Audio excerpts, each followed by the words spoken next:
আসসালামু আলাইকুম everyone, welcome back to my channel. আশা করছি আপনারা সবাই অনেক বেশি ভালো আছেন। আমি আলহামদুলিল্লাহ ভালো আছি। তবে ভয়েস দিতে গিয়ে হঠাৎ করেই মনটা ভীষণ খারাপ হয়ে গেল। সেটার প্রধান কারণ হচ্ছে গিয়ে আমার ভাগিনা প্রিন্সের যে এঙ্গেজমেন্ট প্লাস গায়ে হলুদের আমি যে ভিডিওগুলো আপলোড করেছিলাম, তো ভেবেছিলাম যে আজকে আমি বিয়ের ভিডিওটা আপলোড করব। তবে হঠাৎ করে দেখি যে আমি ভুল করে বিয়ের সব ভিডিওগুলো ডিলিট করে ফেলেছি।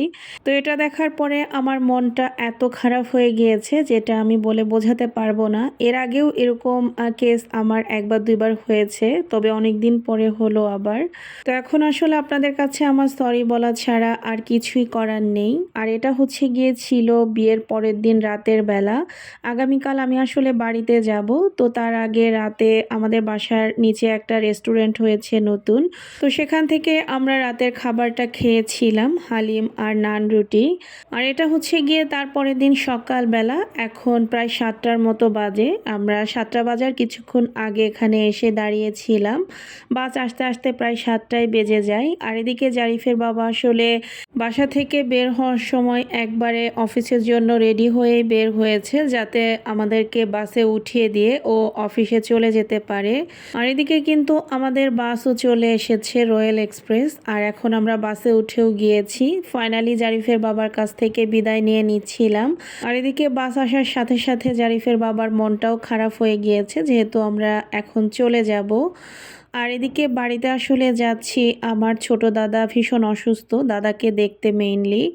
আর আসলে হঠাৎ করেই প্ল্যান করেছি বাড়িতে যাওয়ার জন্য, আগে থেকে আমার একদমই প্ল্যান ছিল না। আর এদিকে কিন্তু পদ্মা সেতু পার করে রয়্যাল হাইওয়ে একটা রেস্টুরেন্ট আছে ফরিদপুরে আর কি। তো এখানে গাড়ি সবসময় থামে, মেবি এটা রয়্যাল গ্রুপেরই একটা রেস্টুরেন্ট। তো এখান থেকে আমি পরোটা, সবজি আর ডিম ভাজি খেয়ে নিয়েছিলাম। আর জারিফ তো চকলেট অথবা আইসক্রিম এগুলোই খেতে চাই বেশি, তো সে এখান থেকে একটা আইসক্রিম নিয়েছে। আর এই টাইমে আসলে খুব একটা ঠান্ডা ছিল না, বলতে পারেন গাড়িতে গরমই লাগতেছিল, কারণ শীতের কয়েকদিন আগ দিয়ে আমি বাড়িতে গিয়েছিলাম নভেম্বর মাসে আর কি।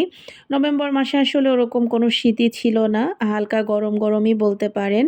তো যাই হোক, এখন কিন্তু আমি একদমই কাছাকাছি চলে এসেছি এবং অলরেডি বাস থেকে নেমেও গিয়েছি। আর গাড়ি থেকে নেমে আমি আসলে চলে এসেছি মিষ্টির দোকানে। তো এখান থেকে আমি মিষ্টি নিয়ে নিচ্ছিলাম। আর আমাকে নেওয়ার জন্য আব্বা অটো নিয়ে হাটগোপালপুরে এসেছিল। তো এই যে সামনে আব্বা বসেছে দেখতেই পাচ্ছেন। তো ওই দিন আমার আসলে আর কোনো ভিডিও করা হয়নি। এটা হচ্ছে গিয়ে তারপরের দিন দুপুরবেলা। তো তারপরের দিন দুপুরবেলা আমি দেশি মুরগি আলু দিয়ে রান্না করতেছিলাম। আর গতকাল দুপুরে মা আসলে ফুলকপি দিয়ে রুই মাছ রান্না করেছিল আর গরুর মাংস ভুনা করেছিল। তো জার্নি করে এসে আমি আসলে টায়ার্ড হয়ে গিয়েছিলাম, আর তেমন কোনো ভিডিওই করা হয়নি আমার। তারপরে বিকেলের দিকে একটু মাঠে এসেছিলাম সরিষার ফুল দেখতে। আর এটা হচ্ছে গিয়ে তারপরের দিন সকালবেলা। আজকে সকাল সকাল মা এখানে শাক ঘন্ট আর চিতই পিঠা বানিয়েছে। তো এটা আমাদের অঞ্চলের সবারই খুব পছন্দের একটা খাবার। তো তারপরে দুপুরে রান্না করবে মা বেগুন দিয়ে ইলিশ মাছ। তো সেজন্য আমি আমাদের গাছ থেকে বেগুন তুলতে চলে এসেছি। আর বেগুনগুলো কিন্তু একদমই অর্গানিক। আর আজকে আসলে আমি শুধু গ্রিন কালারের বেগুনগুলোই তুলেছিলাম। এদিকে যে পার্পেল কালারের বেগুনগুলো দেখতে পাচ্ছেন, এগুলো আমি আজকে আর তুলি নাই। তো যাই হোক, এখানে জারিফ আবার একটু উঠানে হাঁটাহাঁটি করছিল, খেলাধুলা করছিল।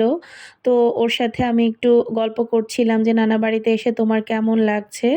তো তারপরে এখন হচ্ছে গিয়ে বিকেল বেলা। তো আজকে আমি আসলে ভাইয়ার সাথে একটু নানির সাথে দেখা করতে যাচ্ছিলাম, যেহেতু আমার নানা বাড়ি আমাদের বাড়ি থেকে বেশ কাছেই। তো এই যে দেখতেই পাচ্ছেন, আমি কিন্তু এখন অলরেডি নানি বাড়িতে চলে এসেছি। আর জারিফকে আনি নাই, আমি আর ভাইয়া এসেছিলাম। তো এটা হচ্ছে গিয়ে আমার নানির বিড়াল। বিড়ালটা কালো কালারের হলেও দেখতে কিন্তু মাশাআল্লাহ খুবই কিউট ছিল। তো তারপরে নানির সাথে দেখা করা শেষ করে মেজো আন্টিদের বাড়িতেও গিয়েছিলাম আন্টির সাথে দেখা করার জন্য। আন্টি আবার খুবই মজাদার পিঠা খেতে দিয়েছিল। তো সেই ভিডিওটা আসলে আর করা হয়নি, জাস্ট একটু ছবি তুলেছিলাম। তো যাই হোক, আজকের ভিডিওটা এই পর্যন্ত। সবাই ভালো থাকবেন, সুস্থ থাকবেন, আমাদের জন্য দোয়া করবেন। আল্লাহ হাফেজ।